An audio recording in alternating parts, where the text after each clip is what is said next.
The Polish capital of Warsaw lies in the central eastern part of Poland. It stands on the Vistula River on the site of a 14th century stronghold and trading center.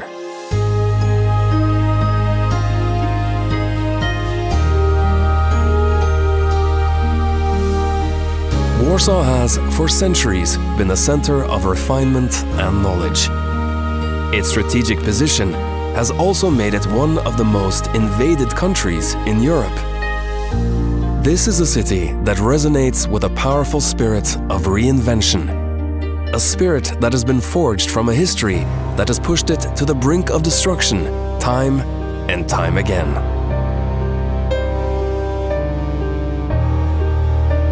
Today's Warsaw has been largely shaped by two of history's most defining events, World War II and the closing of the Iron Curtain. But Warsaw is a survivor, and from the ashes of war and the shackles of communism, the city has risen again. Tributes to this heroic history are dotted throughout the city, but there is a youthful rebirth here too. With a burgeoning fashion scene, stylish shopping malls, and edgy art installations, Warsaw has opened its arms to the world.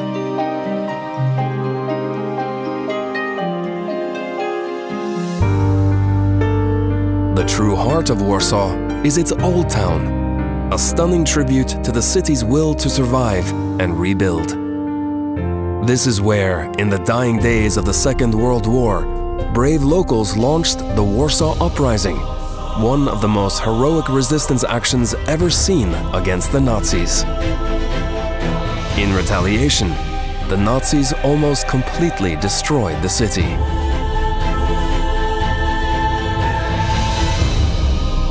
The opulent Royal Castle in Castle Square, which served as the seat of power for Polish kings for many centuries, was one of the countless buildings that were systematically destroyed, many by dynamite. Before the detonations, however, and at enormous personal risk, museum staff and civilians managed to save a number of the castle's treasures.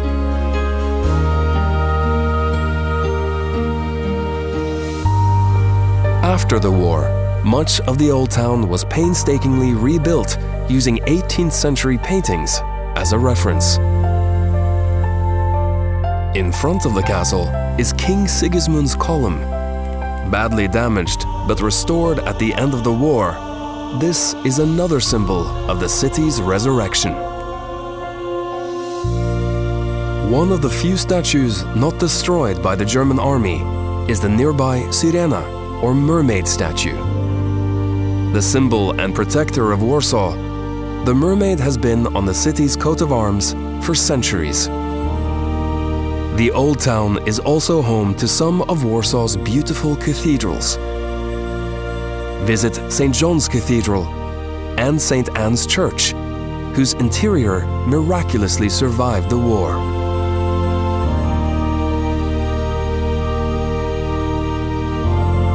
From the tower at the top of the stone stairs, the Warsaw skyline spreads out before you. The northern side of the Old Town Square is the Warsaw Museum, a keeping place of the city's dramatic stories.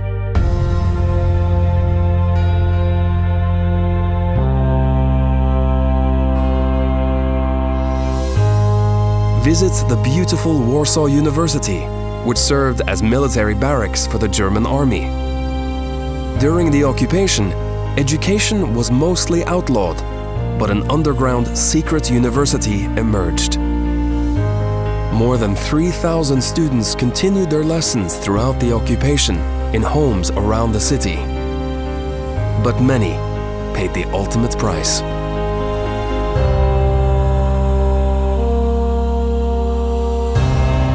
Their fate was shared by millions of Poles during the Second World War, and Warsaw has a number of powerful monuments honoring the nation's loss.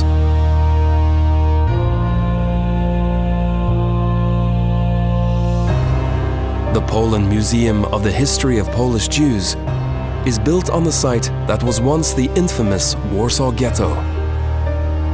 Here, more than 400,000 men, women, and children were incarcerated in just less than 1.5 square miles.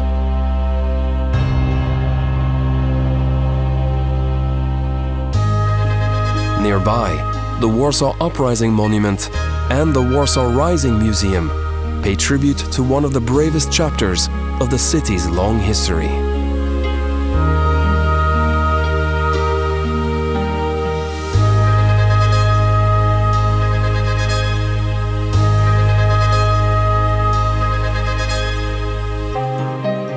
The Palace of Culture and Science is a remnant from a slightly later era.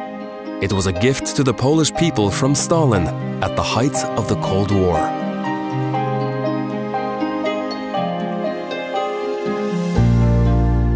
Travel a little further back in time with a stroll along the royal route. This path was once used by Polish kings traveling from the Old Town to the Wilanów Palace.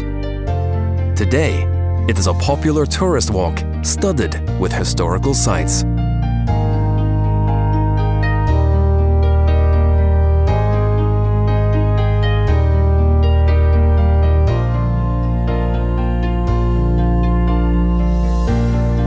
As you head along Nowy Świat Street, you'll pass the monuments to Polish astronomer Nicolaus Copernicus, who on his deathbed in 1543 revolutionized science with his theory that the Earth orbits the Sun. A little closer to the river is the Copernicus Science Center, whose mission is to inspire people to observe, experiment, and challenge conventional wisdom.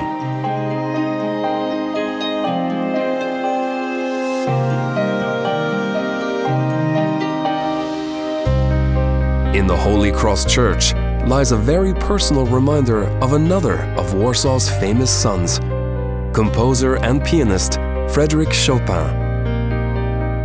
This musical genius so loved the city of his birth that he requested his heart be returned to Warsaw when he died.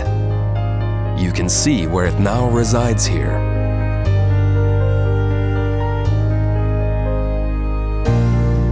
During the summer months, Chopin's music floats through Łazienki Park, the largest park in Warsaw. Łazienki Palace started life as a bathhouse, but in the 18th century, the last Polish king converted it into his summer residence.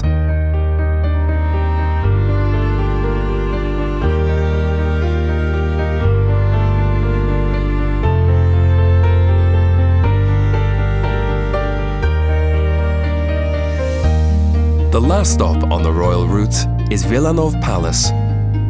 With its luxurious artworks and formal garden, it is an outstanding testament to Poland's early wealth and magnificence. But even as Warsaw honors its past, this city of rebirth is creating new stories. Since the fall of the Iron Curtain, Poland's economy has boomed. That economic success is reflected in the luxury malls that have sprung up, such as Złote Tarasy and the Witkach department store. Other areas in Warsaw are also being transformed. A number of former industrial areas are now serving up cutting-edge spaces and hip restaurants. Visit Praga on the right bank of the Vistula River to discover venues like the Soho Factory. Once an ammunition factory, it is now home to a range of stylish shops and museums, such as the Neon Museum. This exhibition is dedicated to preserving the iconic signs from Warsaw's Soviet era, many of which were produced by some of Poland's most famous artists. These reclaimed urban areas are perhaps the perfect reflection of Warsaw today. Just like the people of Warsaw, these young and innovative areas are creating new life and beauty amidst the remnants of an often tragic history. Warsaw today shines like a beacon to the world, It reminds us that no matter how dark a city's past, the spirit of hope will always triumph in the end.